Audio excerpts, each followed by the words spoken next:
Okay, rolling. Okay, this next sheet is from Connor White, Adam Denman? Denman, or just Den, and Mr. Roo. Amazing. He sounds pretty cool. So, how? Question mark. People in power currently rich. How to get them playing along? By rendering their game obsolete. The only reason that those people sit in those privileged positions is not because they're 900 years old and they've been the people who've always wanted to do it. They are recycled via the system that rewards that mechanism of them rising to the top. But in terms of reaching them, it's very easy. We live better than kings did 100 years ago. There's no reason to think why this has stopped. And in a resource-based economy, everybody will have a higher standard of living, even them. For the fact is that they live in this same inefficiency as we do. So their protecting of their high and privileged position won't mean that if they're dying of a heart attack in some high street somewhere, that if the ambulance gets stuck in traffic, they're going to be any better off than if a tramp were dying of that same heart attack. It's not going to make any difference then. You're still going to be dead, and it doesn't matter how much money you have, because you supported the system that was intrinsically inefficient in the first place. And one thing to add to that is, I've spoken to people who work at Goldman Sachs, I've spoken to stockbrokers, I've spoken to people who've worked in very high privileged positions of advertising and industry. They have changed. Some, upon me talking to them, gone, I never really saw it like that. Do you know what I mean? What I was doing and stuff. So if these people can change their values, then anybody can. But even if they don't want to change the rules of the game, who cares? There's 1% of them, there's 99% of us, and the only reason they get to play their game is because we play it. So instead of looking at the 1%, look at the 99.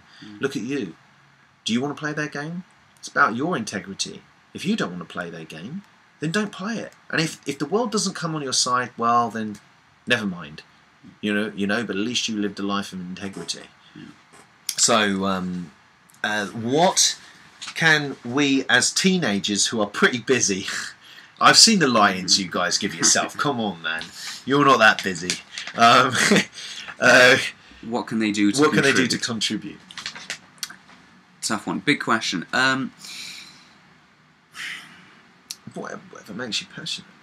Yeah, if first of all, you need to decide in which way you want to contribute. If you want to be non-violent, non-participation, you can certainly do that. You can try as hard as you can not to go into debt.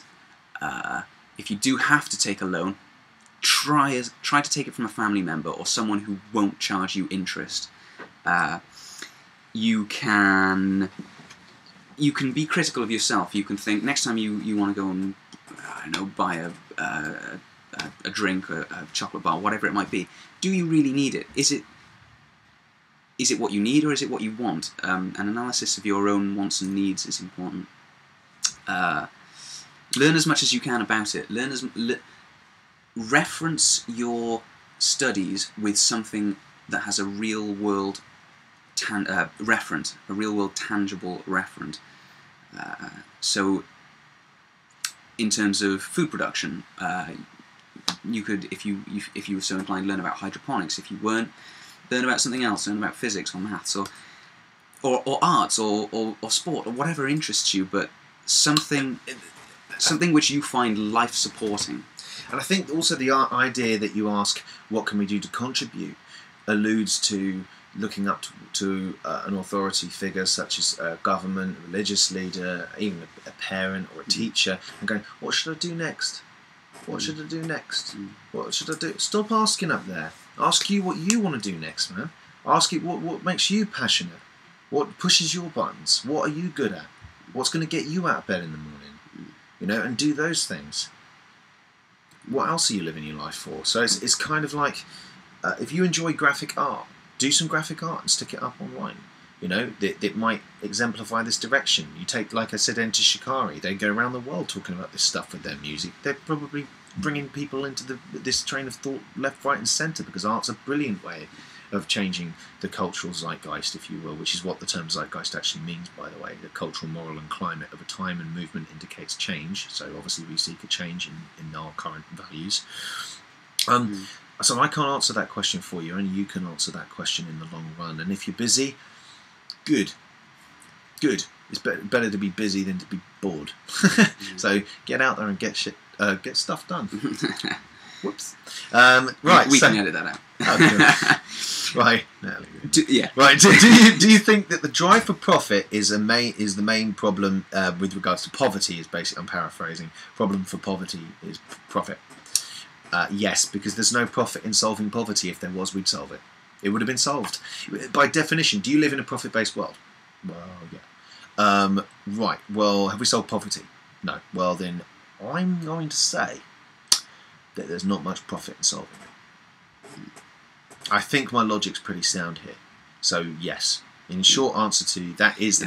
this planet spends more every 8 days arming itself to the teeth on military spending than it would cost to feed the whole world for a year. It spends more every 8 days trying to kill itself than it does trying to actually feed the planet's population.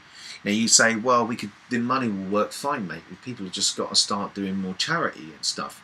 But those are the rules of the game. The people with the most money, don't want to do that.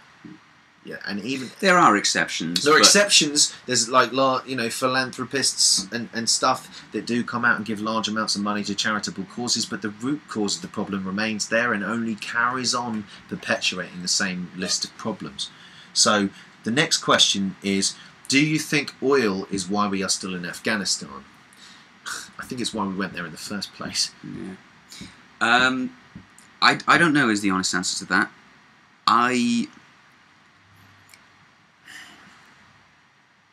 It's a difficult decision, and it's one that it's a difficult topic, sorry, and it's one that comes with a lot of emotion, and it's an emotionally charged question. But we have to look at what the actual activities are over in Afghanistan. What are we doing out there?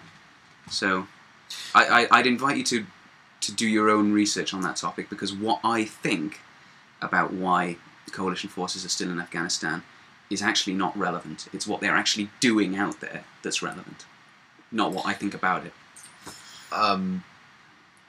Agreed. And if it's really about freeing women from the clutches of the Taliban, then, well, why is it that we're not doing that in other countries that engage in the same behaviour?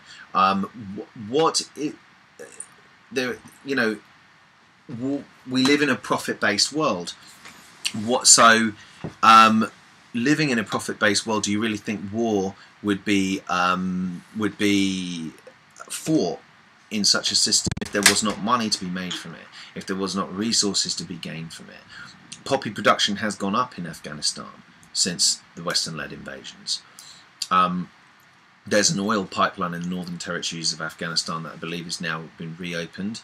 When Taliban didn't want the Western-led oil companies to have access to those things. I do follow what Christian's saying about not making too many assertions here, but if something my granddad said to me when I was about 11 when we were going into Kuwait, he said, if Kuwait made carrots, James, we wouldn't be there. And it stuck with me ever since I was 11, because he's absolutely right. And if you want to understand what war is really about on this planet, read a book called War is a Racket by General Smedley D. Butler, who was one of the most highest decorated military personnel in the First and Second World War.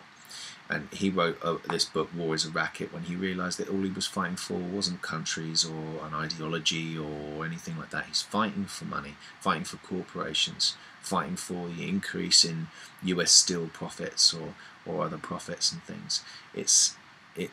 That's all war is. Because you go and blow stuff up, take all the resources so that then you can send big companies to go back in there and build the stuff back up that you just blew up, making sure that you've got the flow of oil back towards your own country. You could absolutely juxtapose that question with the previous one, which is, do you think profit is the source of poverty? Well, yes, if you say there's no money in solving the problem of poverty. Well, if war cost more money than it gained, then there'd be no war. Yeah. So if war wasn't profitable, it wouldn't happen. Yeah. No, yeah, exactly. If war wasn't profitable, it wouldn't happen. Do you think oil is why coalition forces are still in Afghanistan? And that and opium. Yeah, and opium, basically. Is it safe to say we're protecting the opium fields out there? You said this, didn't you? I don't know. There was a newspaper report, I believe in The Guardian, which said that coalition forces were in fact protecting the poppy fields from being torched by the residents of Afghanistan. Now, I'll have to find the article again. But, don't quote us on that. That's not based in factual evidence. That's hearsay at this stage. So you see, what we're really trying to say there with this is we know when we're talking maybe from hearsay, and we say, look, we're not sure about that yet. We'd have to check our own sources on that, because this is what we're trying to do here: rely on facts and evidence rather than hearsay. So I hope that answered some of your questions on that sheet. If you want to find out more information, please go to the zeitgeistmovement.com and the venusproject.com. You might find a more appropriate answer to your question there if we weren't able to do it, but we hope we were. Cheers, guys.